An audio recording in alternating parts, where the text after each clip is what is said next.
Hello, and welcome to the Finny Games. It's your host, BBG, also known as the BrokeBlackGamer. What's good, my BGs? I can tell you what isn't.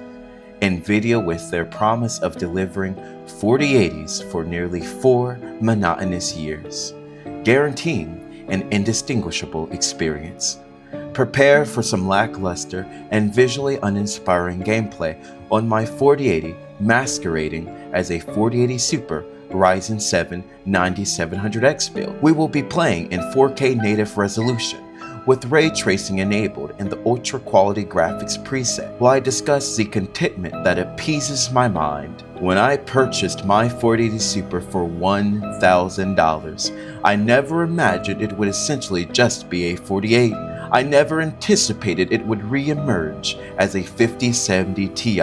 And never did I envision a 70 class card would have a price tag of $1,000. Most surprisingly, I never expected the purchase I regretted would double in value in less than 5 months.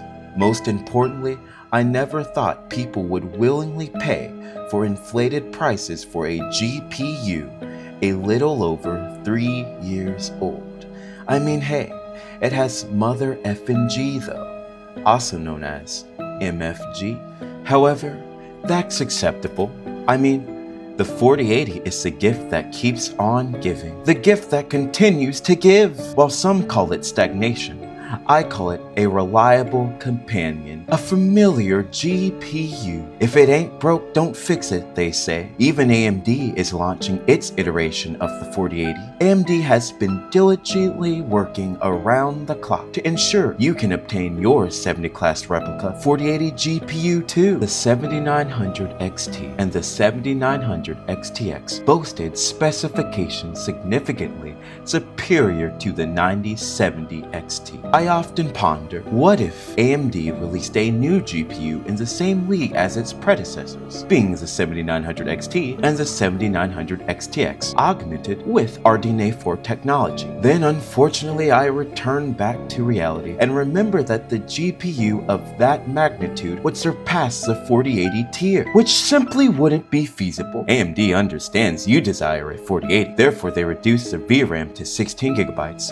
the memory bus to 256-bit, and decrease the stream processors and memory bandwidth, all to ensure you'd get an experience akin to an authentic 4080. In gesture of good faith, Jensen even ensured you'd pay the same $1,000 to savor that premium purchasing experience when you acquire your 4080 disguised as a 5070 Ti. How considerate.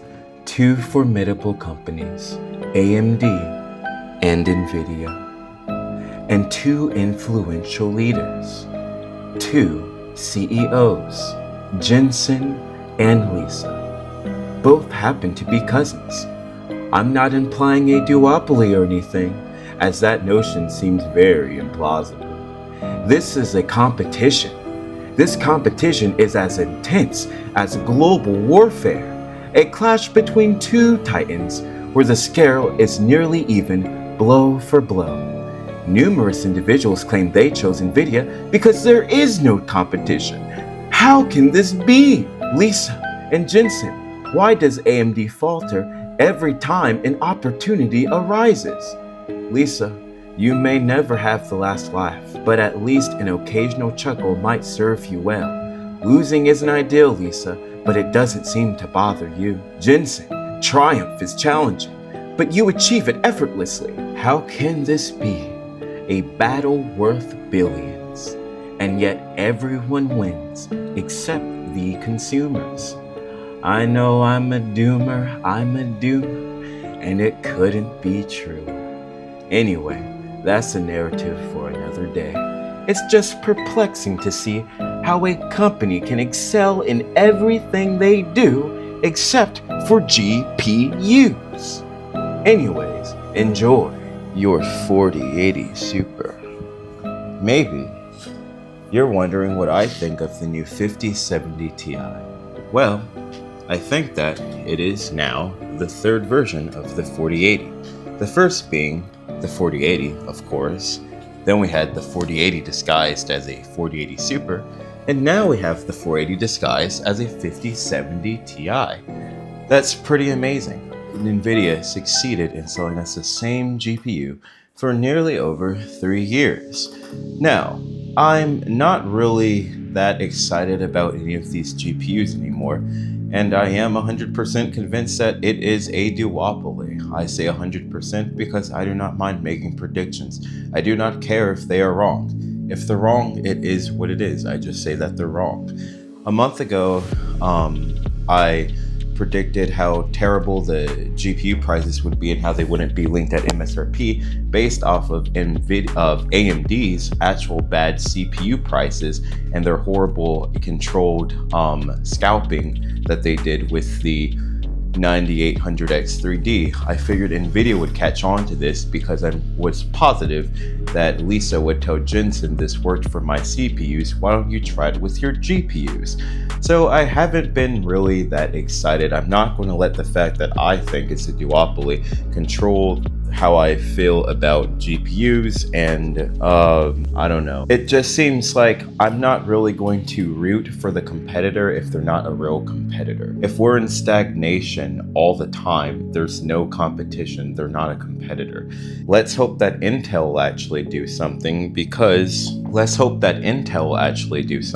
Maybe they learned something from how terrible they were when they had no competition with their CPUs, until AMD actually ended up kicking the crap out of them every single year. So there's just not that much excitement that I have for really anything in PC gaming right now. Intel, I hope that you release a Arc B 1080 TX maybe, and maybe it will be super powerful with XCSS. A lot of people are wondering, and we're all speculating and trying to figure out where the 9070 XT will be placed. We're all deciding how much it should be cost, and it's all just because no one cares about AMD, but they just want to make sure that the Nvidia GPUs are sold to us at a relative or affordable price. I think that the 9070 XT personally is overrated. There's some ones that will be using crazy wattage to get super overclocked numbers. I don't care about AMD's version of the 4080. I would like to get it just out of curiosity for the channel, and I made up my mind and I already settled to get it.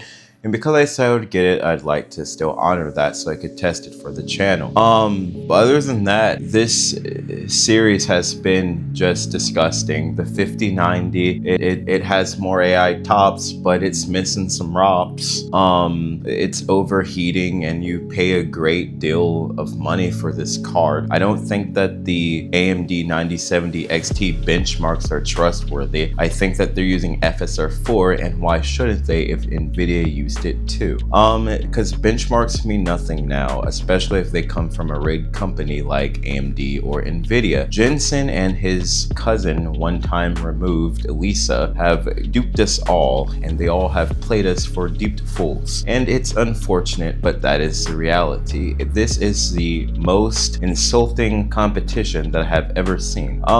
Yeah, this is just my opinion. I know that's not really going to be a popular opinion, but for me, it's duopoly confirmed. Our only hope is Intel or some random Chinese companies, because AMD and Nvidia have just clearly taken advantage of all of us, and there's nothing we can do until they stop this duopoly. I won't let that dictate how I feel about GPUs, because it's always been that way lately, so it just is what it is.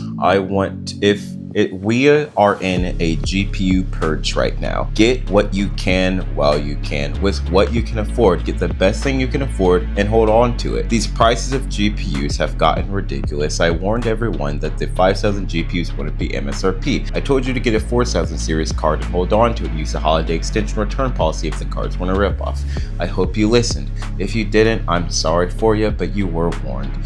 Things will continue to get worse. They said that there's going to be more GPUs coming in around March. However, they're probably still going to be a ripoff because they set the standard. There aren't going to be any cards released at the MSRP. We had a fake paper launch. Nothing has been going well, and this has been the worst launch in literal history.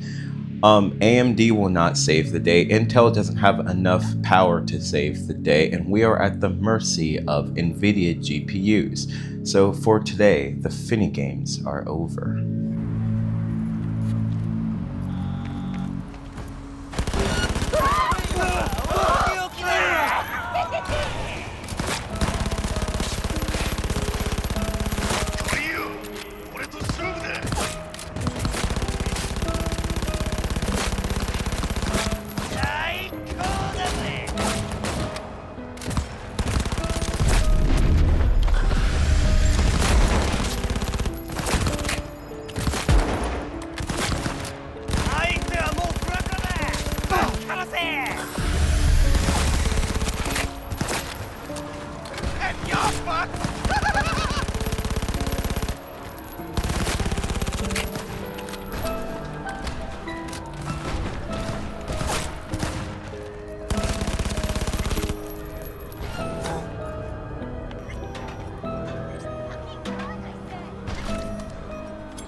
You piece of shit!